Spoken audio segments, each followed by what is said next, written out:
You know, I can swear they got the stat sheets backwards.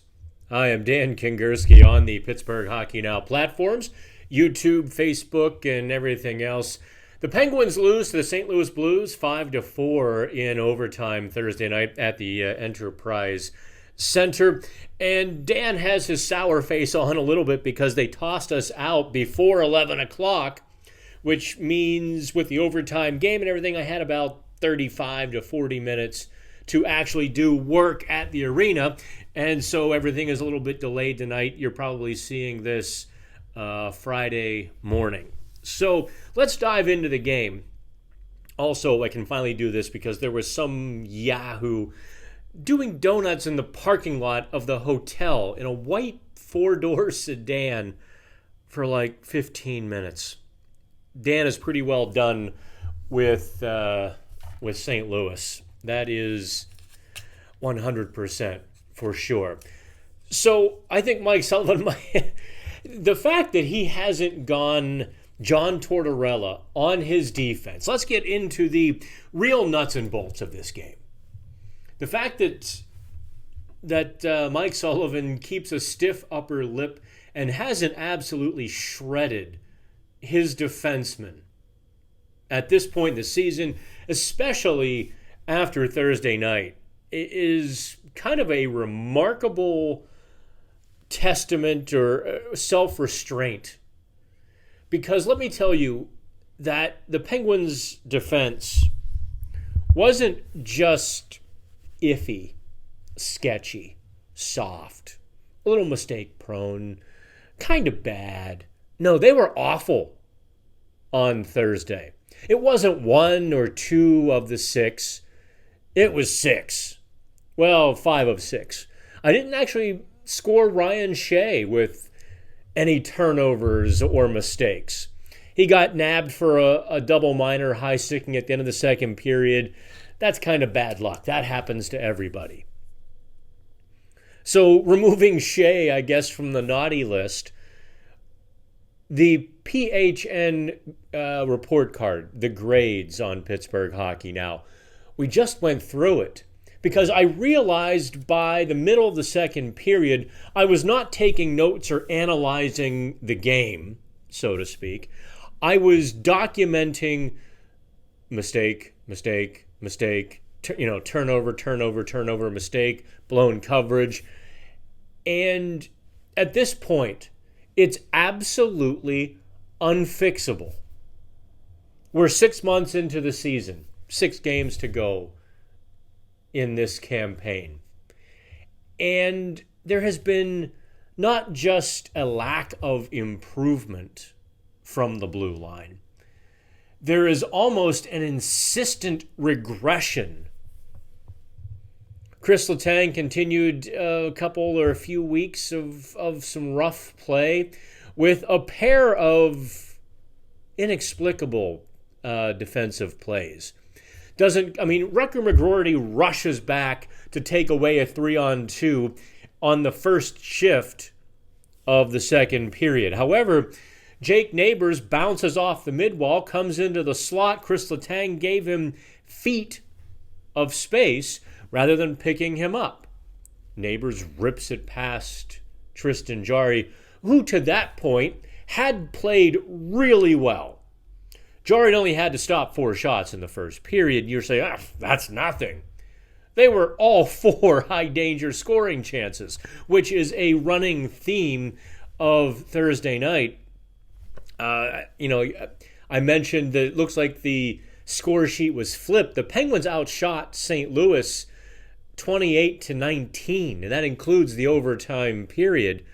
But you'd never know that.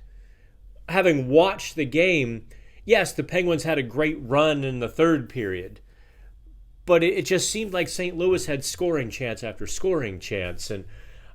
And largely speaking, it wasn't the Penguins' defensemen making mistakes. No, they weren't perfect, that's for sure. But the defensemen, good gosh, we gave them in the grades, just collectively. We tossed them in the bag and made a piñata out of it. F-. If there were a lower grade, I'd give it. That's kind of the funny thing there. So St. Louis, I think, was pretty polite. The official scorers, no Penguins defenseman had more than, in fact, no Penguin had more than 2 turnovers. I know that to be not true because I looked at my notebook afterward and was like, no, there's that person's name 3 times. Letang not only, covered softly Jake Neighbors on Jordan Kyrie's breakaway goal. I mean, it was kind of a really great pass by Cam Fowler to flip it high in the air over everybody for 100 feet. But Chris Letang, going back, just kind of casually waves at it, almost as if he didn't realize Kyrou had raced past him. Breakaway goal. Breakaway goal. Breakaway goal. 3 of them on Thursday.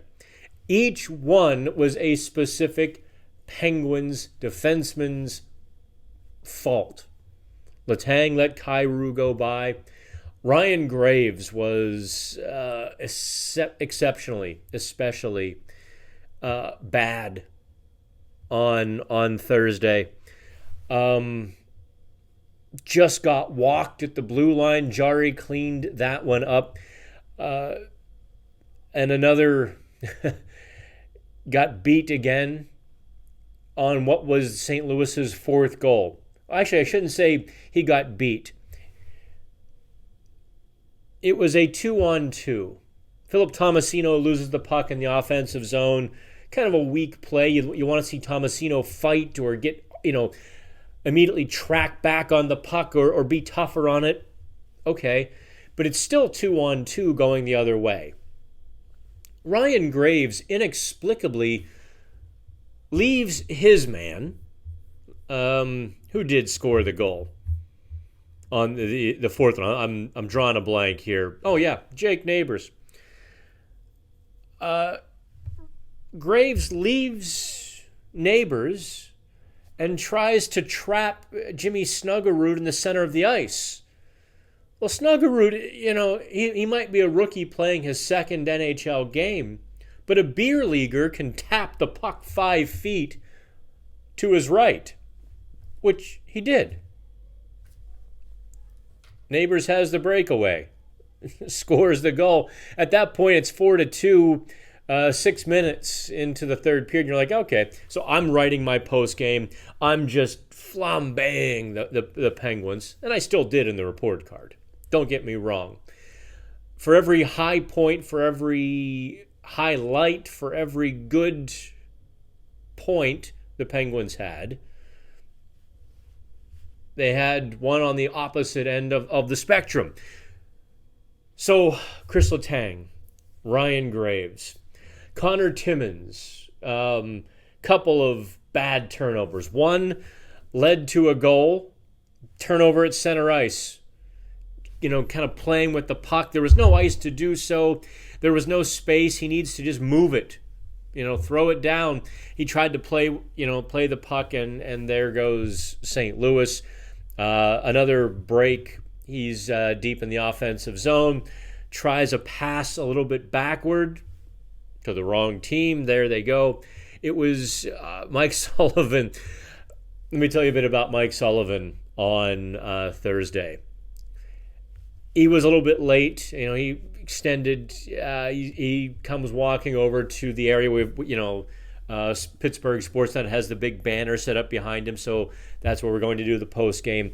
He's just got this sourest, like this dour, deep frown lines, angry look about him.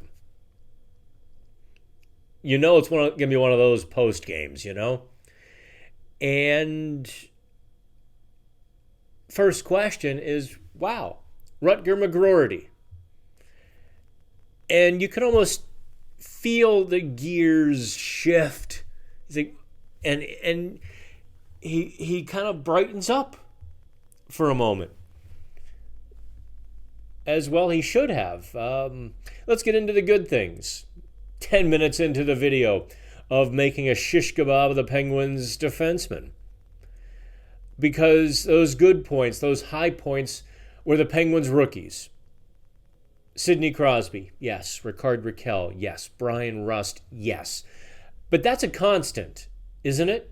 You almost expect them to put points on the board or play so well, and they did so.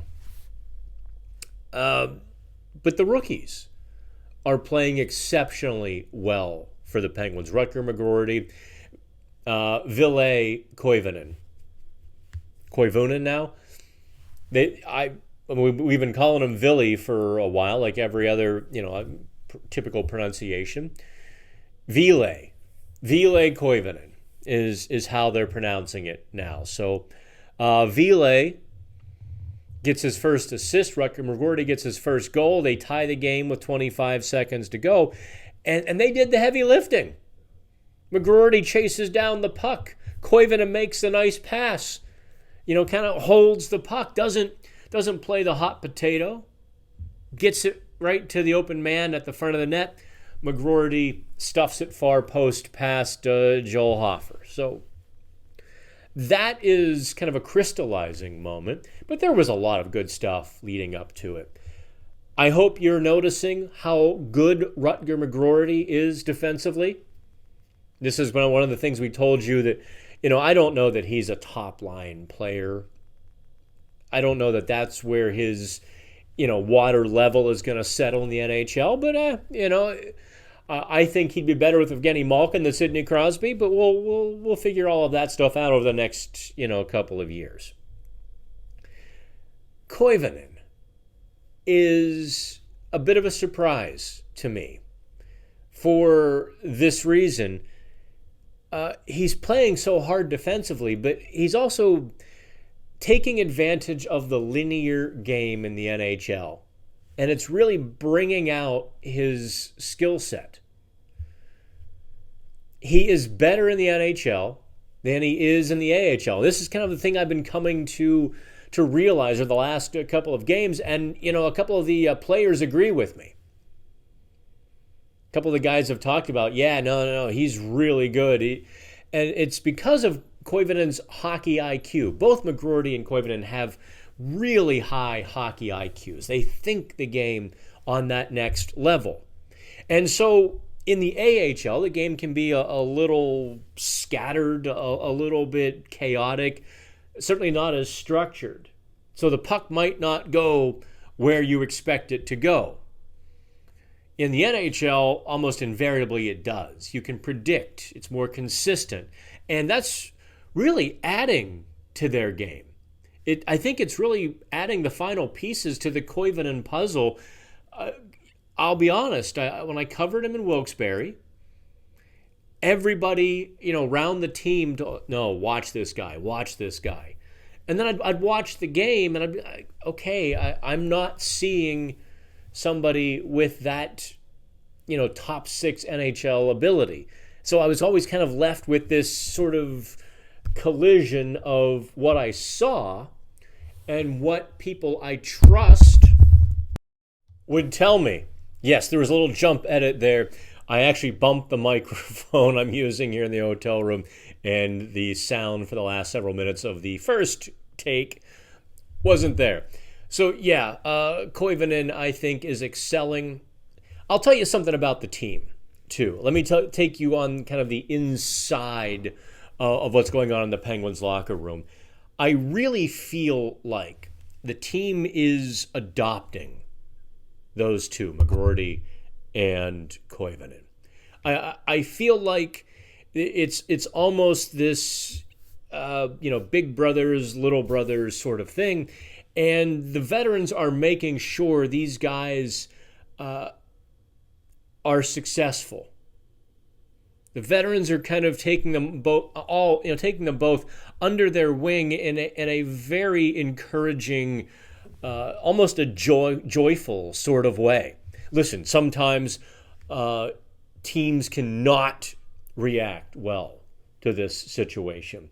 It certainly wouldn't be the first team with a bunch of veterans to look at a bunch of kids coming to take their jobs and be like, no. Fight through it yourself, Rook. Sidney Crosby went through a good bit of that some 20 years ago. But this team is not. And, ask Tristan Jarry about, hey, what's it like? These guys, playing well on the ice at the end of the game, get that goal. And he kind of gave the answer you'd want to hear. It's great. We love it. These guys are, so important to us. Mike Sullivan, marches down to the, the interview area after the game. Obviously, it's probably not what he wanted. Let me move this back here. It was not the game he wanted. You have the issues with the defenseman, the ticky-tack slashing Colin Chris Letang in overtime. What are you going to do? That to me, I think if this were a playoff race, you could go nuts over it. I also think if it were a playoff race, you don't get that call. You don't see that call, rather. So Sullivan is kind of stewing on the inside. He comes down to the interview area after the game, deep frown lines, dour expression. And of course, the first question we ask, I didn't. I figured tonight was a night to leave him alone. And I also knew what everyone else was going to ask. And it was one of those moments where, we all had the same questions. And the first question is, so, how about the rookies, Koivunen and McGroarty? And you can see the gears just turn. The sourpuss becomes kind of happy. Proud, a little bit of pride in that the Penguins rookies were playing well. Look, Sullivan put them out there on the ice with a minute to go. And they came through on the ice in overtime, on the ice down the stretch. Listen, the Penguins head coach is putting his rookies to good use. So much for that narrative, huh? He's rolling with McGroarty and Koivunen and just look at his face. Watch the PHN postgame video there. Watch him change from just angry at the world to a bit of almost light, kind of almost just a touch of happiness. So that is it. It is after 1 a.m. local time. The Jack Wagon, who was doing donuts for 15 minutes in the hotel parking lot, has subsided. He had a white four-door sedan. Like, what are you doing? I digress. Dan's about done with St. Louis, that's for sure. Lovely people. Get bounced out of the arena after 40 minutes. Oh, it's almost 11 o'clock. Y'all have to go home. Like, I've got tons more work to do. So everything tonight was delayed by at least an hour to get back to the hotel and get back to work. So, you're probably watching this Thursday morning. My flight for Dallas leaves at 5:30 a.m., and it's already after 1 a.m. And you wonder why I've got bags the size of, a woman's purse, or anybody's purse, really, for that matter, under my eyes most days. So we'll get a couple hours of sleep, and we'll get to Dallas, and the Penguins have practice on Friday. Hopefully the storms don't get us. And, I'm about done with St. Louis. I will not, if I have a choice in the matter, I won't be coming back. That's for darn sure. I need time to work. Do a lot of work. Hopefully you enjoy it. So, subscribe, do all that fun stuff on the platforms, and I will talk to you on Friday from Dallas. And maybe I can go into Dealey Plaza and crack the case wide open. Have fun.